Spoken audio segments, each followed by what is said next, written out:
Good morning, students.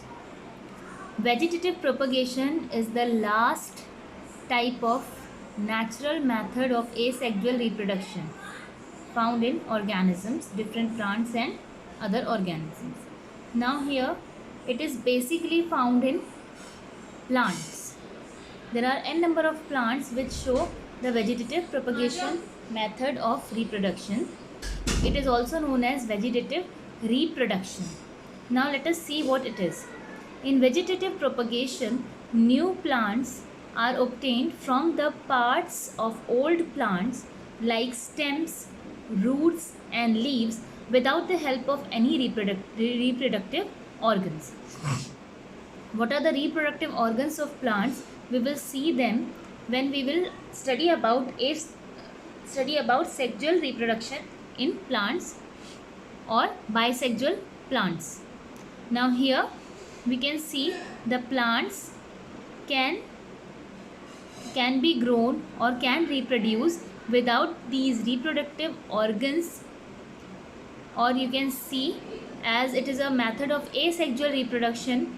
What we only have a single plant. Here what we require either its stem, root or leaves. Okay, so the single plant can be grown with this method and give rise to a new plant.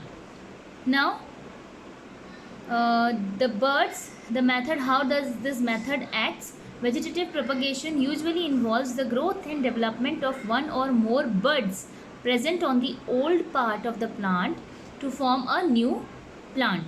Means the buds which are present in the older plant and are in dormant state. Dormant state means they are inactive, they cannot grow. Okay, they cannot show the growth and development. So when the suitable conditions arise, or when they are provided, like moisture and warmth, then these buds from the old plants, they grow to form new plants. Here the complete plant is grown from that vegetative part. Now this vegetative part or the vegetative portion is that portion of the plant which has the capacity of reproduction.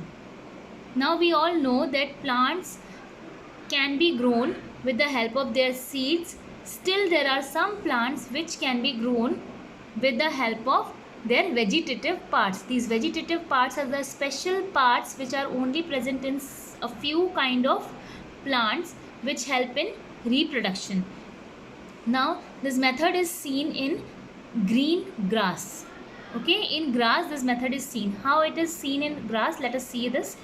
It is a common observation that green grass plants spring up in dry fields after the rains. When rains arise, what happens to the dry fields?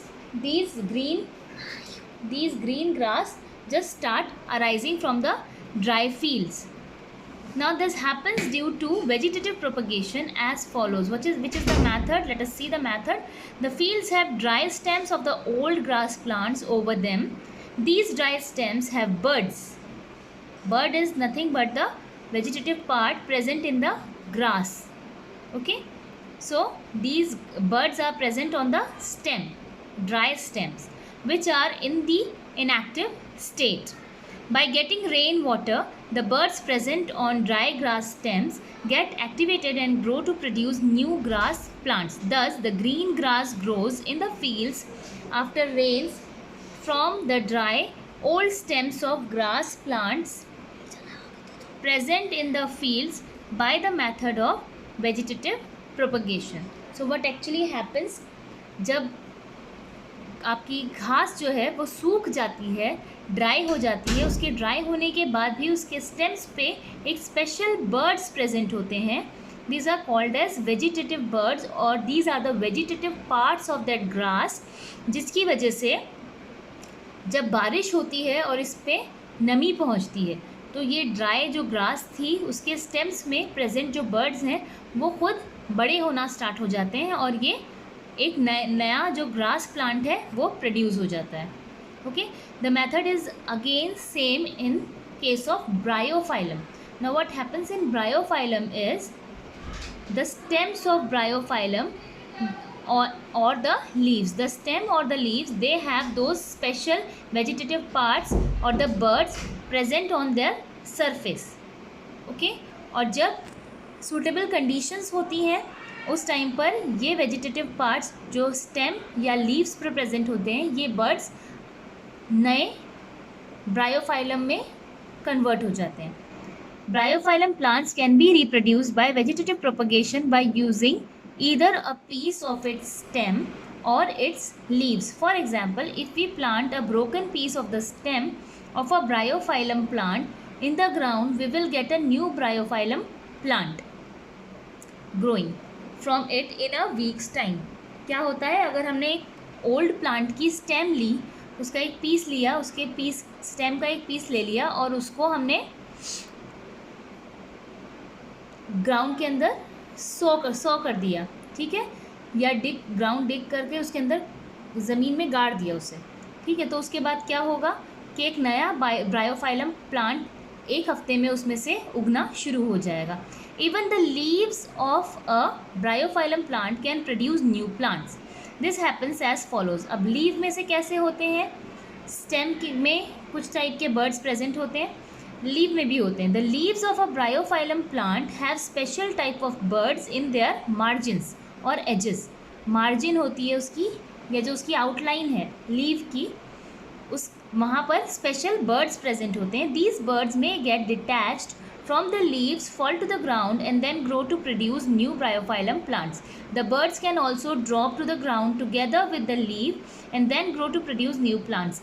Sometimes even before a leaf drops off from a bryophyllum plant, we can see new plantlets already growing on it. When such a mature leaf of the bryophyllum plant falls on the ground, then each plantlet can grow into a new plant. Okay, तो क्या होता है, this is your bryophyllum plant. इसे हम पत्थर चटा भी कहते हैं, ठीक है, पत्थर चटा जिसे कहते हैं वो है आपका ब्रायोफाइलम प्लांट. इसके ये जो मार्जिन्स हैं, मार्जिन्स के ऊपर ये स्पेशल टाइप के बर्ड्स प्रेजेंट होते हैं, ठीक है. तो क्या होता है, जब ये स्पेशल बर्ड्स हैं, जब ये इस पे से गिरते हैं, पत्ते पे से गिरते हैं ज़मीन पर, और जहाँ गिरते हैं वहाँ से ये नया प्लांट ग्रो होना स्टार्ट हो जाता है. या फिर कभी कभी ऐसा होता है कि ये पूरा लीफ ज़मीन पर गिर जाता है और उसमें से छोटे छोटे से प्लांटलेट्स उगाते हैं. और तीसरी चीज़ ये है कि कभी कभी ऐसा होता है कि ये लीफ लगा हुआ होता है पेड़ में और उसके बाद भी इसके ऊपर ये आप रूट और शूट देख सकते हैं इसमें से अराइज़ होता हुआ, ठीक है. जब ये मेच्योर हो जाता है, कंडीशंस अराइज़ होती हैं जो फेवरेबल हैं, तब ये प्लांट न्यू प्लांटलेट्स, इस प्लांट के लीव पर न्यू प्लांटलेट्स ग्रो करना स्टार्ट कर देते हैं. इसी की तरह ब्रायोफाइलम की तरह एक और है जिसे कहते हैं हम बेगोनिया. बेगोनिया एक इसी तरह का प्लांट है जो वेजिटेटिव रिप्रोडक्शन के थ्रू अपने लीव्स की हेल्प से ग्रो करता है. So the leaves have the vegetative part in begonia as well. Now ये बेगोनिया अलग अलग रंग के फूल होते हैं छोटे छोटे, ये उस तरह का एक प्लांट होता है. एक और एग्जाम्पल है इसका मनी प्लांट का. मनी प्लांट को भी वेजिटेटिव रिप्रोडक्शन या वेजिटेटिव प्रोपगेशन के थ्रू हम उसके स्टेम से ग्रो कर, वेजिटेटिव रिप्रोडक्शन उसके स्टेम से होता है. मनी प्लांट भी शो करता है. तो कैसे होता है, मनी प्लांट बहुत ही सिंपल सा इसका एग्जांपल है, क्योंकि आप लोगों ने शायद देखा भी होगा, बहुत कॉमन सा प्लांट है ये, कि आप इसके स्टेम का कोई भी पीस कट करके उसे कहीं पर भी आप डाल देंगे तो क्या होता है, वहाँ से एक नया प्लांट उगाता है. Cut a piece of stem of money plant in such a way that it contains at least one leaf on it. ठीक है, उसमें कम से कम एक लीफ होना चाहिए. The point on stem where a leaf is attached is called a node. Node और internode क्या होता है, this is your stem suppose. Okay, here you have one attachment of leaf, here you have one attachment of leaf. So this portion is known as node, और इन दोनों के बीच का एरिया जो है this is internode. Okay, you have nodes and internodes on the surface of stem. तो जहाँ से लीव अटैच होता है उसे हम नोड कहते हैं. और दो दो लीव्स के बीच का जो पोर्शन है उसे इंटरनोड कहते हैं। नाउ तो आपके जो नोड है, नोड पे से एक पत्ता लगा होना चाहिए। Dip one end of this stem in water. आप उसे क्या करेंगे, ज़मीन में नहीं बोएंगे, हम उसे क्या करेंगे, पानी में डाल देंगे। After a few days we will find that new roots appear at the point where leaf was attached. जहाँ पर लीफ अटैच था कुछ इसी तरह से, वहीं से जहाँ से ये अटैचमेंट है, समझिए ये प्लांट का, ये समझ लीजिए कि सिर्फ स्टेम का पोर्शन है, ये आपका प्लांट है, यहाँ पे लीफ अटैच था, तो यहीं से रूट्स अराइज होना स्टार्ट हो जाएंगे। The piece of stem will gradually grow into a new money plant. If we cut the stem of money plant in between two leaves then it will not grow into a new plant. Means अगर ये आपका leaf था, हमने यहीं से इसको काट दिया, यानी उसका नोड कट हो गया, ठीक है, यहाँ से काट दिया हमने, तो फिर नया मनी प्लांट नहीं उग पाएगा। This is because it does not have a growing point. Means the node is the growing point. यहाँ पर ग्रोइंग पॉइंट क्या है मनी प्लांट में? Node.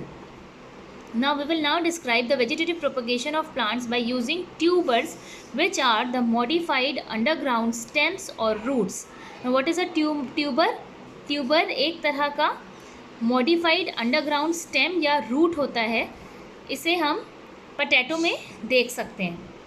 Suppose this is your potato plant, we have the tubers in it, ठीक है। Now tuber is the thickened underground stem और root of a plant which is swollen with stored food. हमारा potato कैसा होता है? ये root का ही एक पार्ट होता है, रूट से अटैच्ड होता है और ये अंडरग्राउंड होता है। तो ये पोटैटो ट्यूबर्स हैं एक्चुअली। तो जिन प्लांट्स में ट्यूबर होता है उनमें भी वेजिटेटिव रिप्रोडक्शन या वेजिटेटिव प्रोपगेशन मैथड देखा जा सकता है। Now here what happens, your potato has some special structures known as बर्ड। इसे हम आई भी कहते हैं, ठीक है। आप लोगों ने देखा होगा कि जब हम पोटैटो अगर पुराना हो जाता है आपके पास, हम उसे काफ़ी दिन रख कर छोड़ देते हैं, तो क्या होता है उसमें आँख जैसा स्ट्रक्चर बनना स्टार्ट हो जाता है, ठीक है। एक आँख जैसा स्ट्रक्चर बनना स्टार्ट हो जाता है, उसे हम आई कहते हैं। और फिर कुछ दिनों के बाद उसमें से कुछ हरे हरे से प्लांट जैसा स्ट्रक्चर ग्रो होना स्टार्ट होता है। तो वहाँ से एक नया प्लांट शुरू हो रहा होता है, ये बर्ड होता है और ये बड़ा होकर न्यू पोटैटो प्लांट में कन्वर्ट हो जाता है। So the tuber has a number of buds called eyes. Each bud or eye of the tuber grows into a new plant when the old tuber is planted in the soil in the next growing season. क्या होता है? Growing season में ये एक नए plant में convert हो जाता है। There are two types of tubers, दो तरह के ट्यूबर्स हैं, stem tubers and root tubers.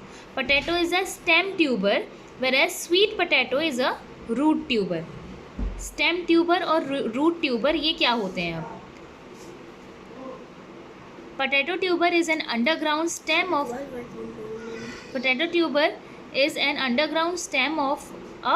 The potato plant. Potato tuber can be used for vegetative reproduction of potato plants। तो ये क्या होता है? ये एक्चुअली स्टेम ट्यूबर है।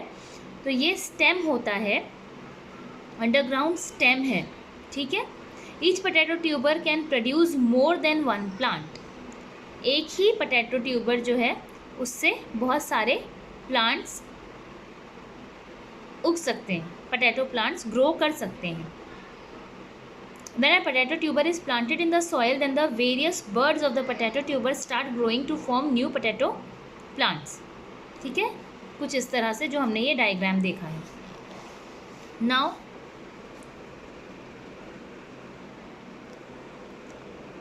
it is not necessary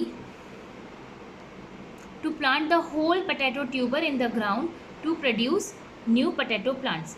यानी आपको पूरा पोटैटो ट्यूबर यानी पूरा पोटैटो जिसके अंदर आइज़ वाला स्ट्रक्चर है वो पूरा प्लांट ग्रो करने की ज़रूरत नहीं है। आप उसको इस तरह से सेक्शंस कीजिए कि हर पोर्शन में एटलीस्ट एक आँख आ जाए, ठीक है। इस तरह से उसको काटिए और उसे प्लांट कीजिए और आपको नया बहुत सारे छोटे छोटे से प्लांटलेट्स या potato plants, new potato plants दिखाई देंगे.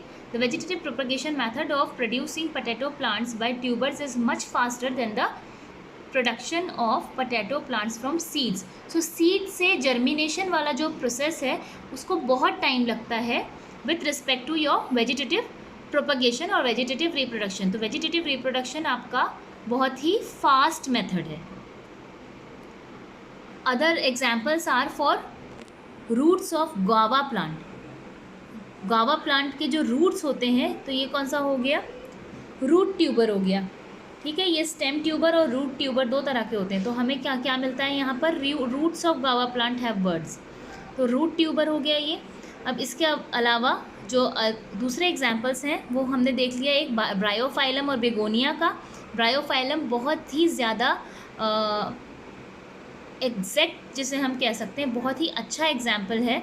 गुआवा शायद ज़्यादा लोगों ने नहीं देखा होगा. पटैटो है, अनियन है, ये चीज़ें बहुत आम हैं जो लोगों ने हमने घरों में देखी. गार्लिक, ठीक है, अनियन और गार्लिक को भी हम थोड़े दिन रखते हैं तो उसके अंदर से ग्रीन पोर्शन जो है वो निकलना स्टार्ट हो जाता है. ठीक है, वो उगना स्टार्ट हो जाता है. अगर हम उसी टाइम उसे बो देंगे तो उसमें से नया प्लांट उगाएगा. बनाना के अंदर भी ये प्रॉपर्टी है. देन वाटर हायासिंथ एक तरह का वाटर लिली होता है. ठीक है, वाटर लिली और वाटर हायासिंथ ऑलमोस्ट सेम होते हैं. लिली, ये वाटर हायासिंथ पर्पल कलर जैसा फ्लावर होता है. ठीक है, देन टुलिप भी एक तरह का फ्लावर है जो पिंक या मजेंटा शेड में होता है. थोड़ा सा थिक होता है, उसके जो लीव पेटल्स होते हैं वो थोड़े थिक होते हैं. मिंट आपको पता है. देन स्ट्रॉबेरी और लिली, ये सारे एग्जाम्पल्स हैं उन प्लांट्स के जिनके अंदर वेजिटेटिव प्रोपगेशन मेथड दिखता है. I hope you all have understood. Thank you.